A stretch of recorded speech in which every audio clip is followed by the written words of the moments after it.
This is a small video on groups and subclauses. You should watch the video before you study the chapter in Handbook for Language Detectives, namely Chapter 6, An Introduction to Groups and Subclauses. The learning objectives are the following. Firstly, you should gain an overall and initial understanding of what the term group means when it's related to grammar and sentence analysis.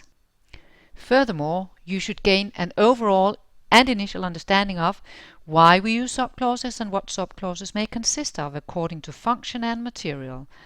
And finally, you should learn some new linguistic terms connected to groups and subclauses. Firstly, we'll dwell on function and material.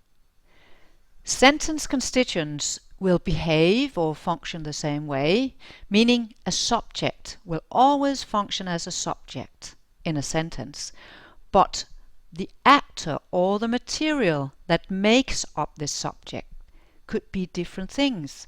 It could be a group of words, for instance a noun group, the teacher, could also be a subclause that contain its own clause constituents, namely for instance subject, verbal, etc., at a level below.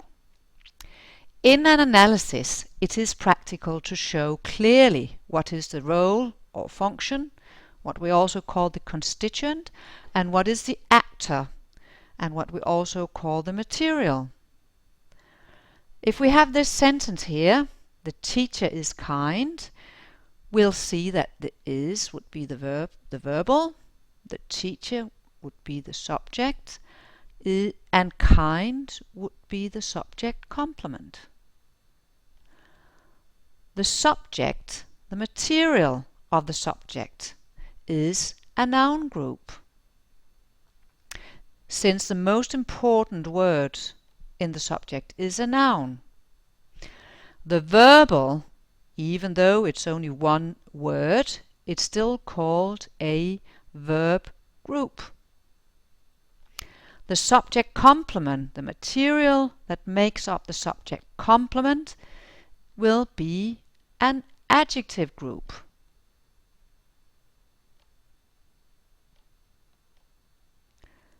So here we have the role or the function. This is what makes up this role. Again, here we have the verbal, which is the role or the function, and the material that makes up the verbal is the verb group.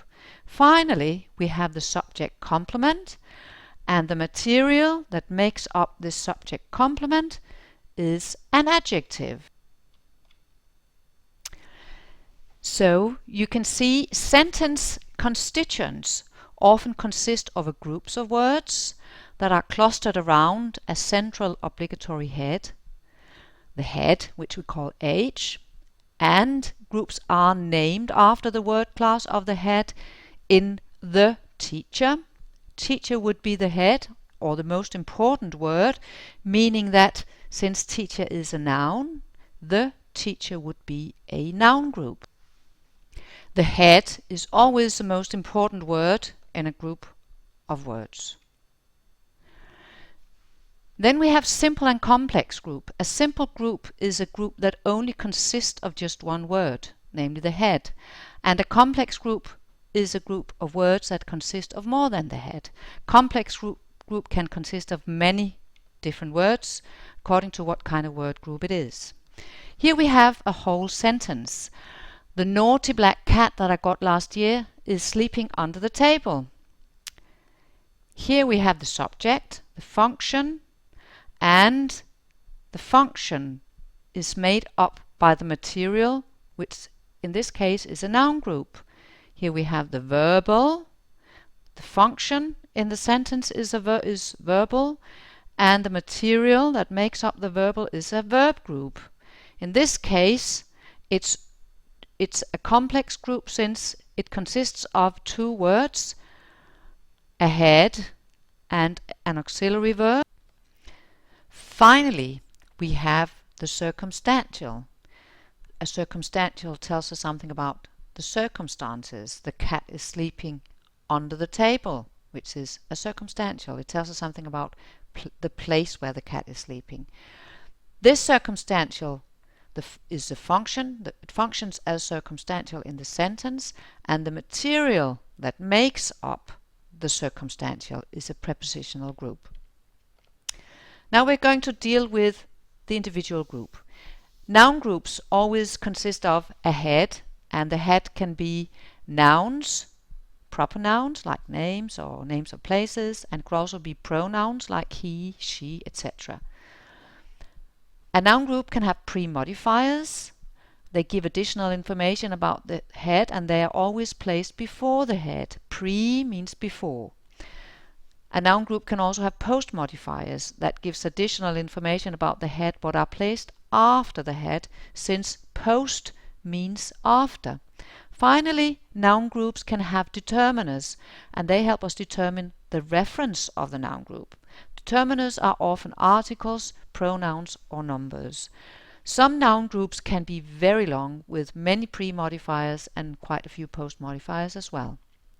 Then we have verb groups. Verb groups can only consist of verbs, and they can only function as verbal.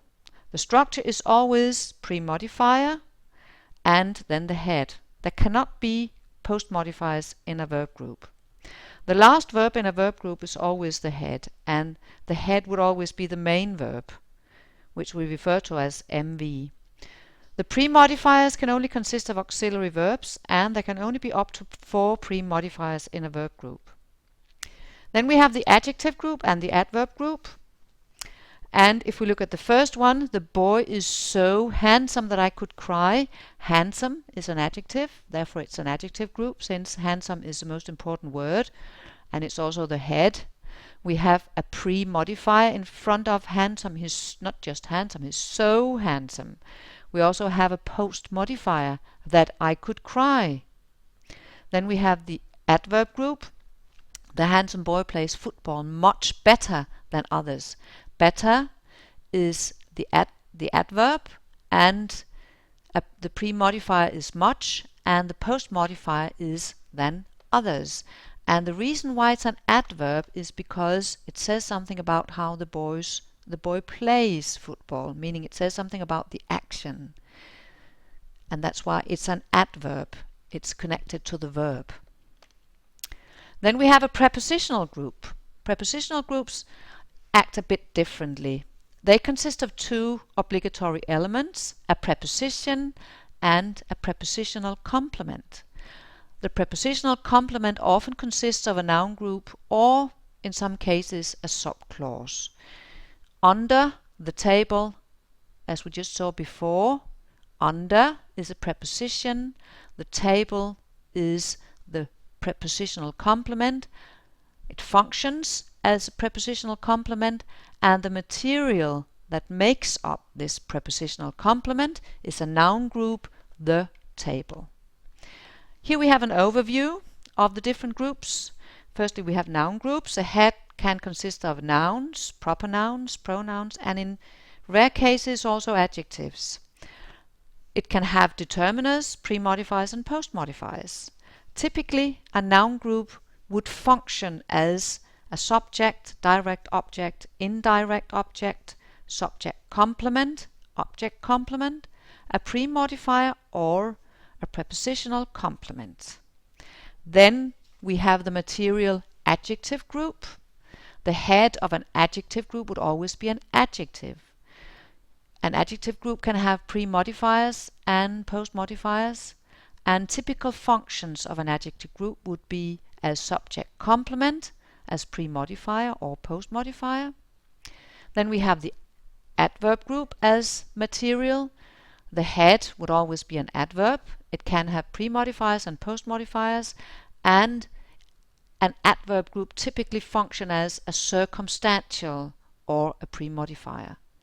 Then finally we have the material verb group, and the head of a verb group is always a main verb and is always the last verb in the verb group, and there can only be pre-modifiers in a verb group, never post-modifiers. And pre-modifiers could be auxiliary verbs or modal verbs, and a verb group, the material verb group, can only function as verbal. Finally, we have the prepositional group. prepositional group doesn't have a head. Instead, it has a preposition and a prepositional complement, and that's everything that's in it.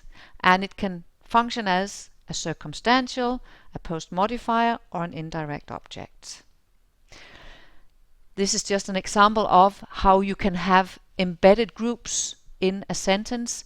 Mr. Haddock hates his neighbor in the flat upstairs. His neighbor in the flat upstairs is a long noun group, but in this noun group there's a prepositional group in the flat upstairs, and in the prepositional group the prepositional complement is made up by a noun group. So sometimes it can be a bit complicated. Then we have subclauses, and a subclause is always subordinate to a clause. Subclauses cannot make up sentences on their own, and often we use a subordinating conjunction such as because, that, if, or a pronoun, who, that, which, in front of a subordinating conjunction. And why do we have subclauses? Well, to make a text more coherent and interesting to read, and also subclauses typically include details and information about the sentence. Finally, this is an overview of subclauses according to their function and can be found in Web Activities Chapter 6. So our learning objectives were to gain an overall and initial understanding of what the term group means when it's related to grammar and sentence analysis.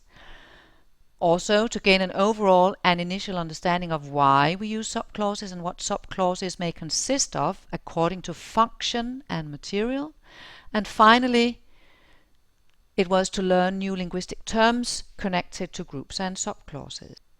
And for this little presentation, I've used Handbook for Language Detectives and Web Activities for Chapter 6.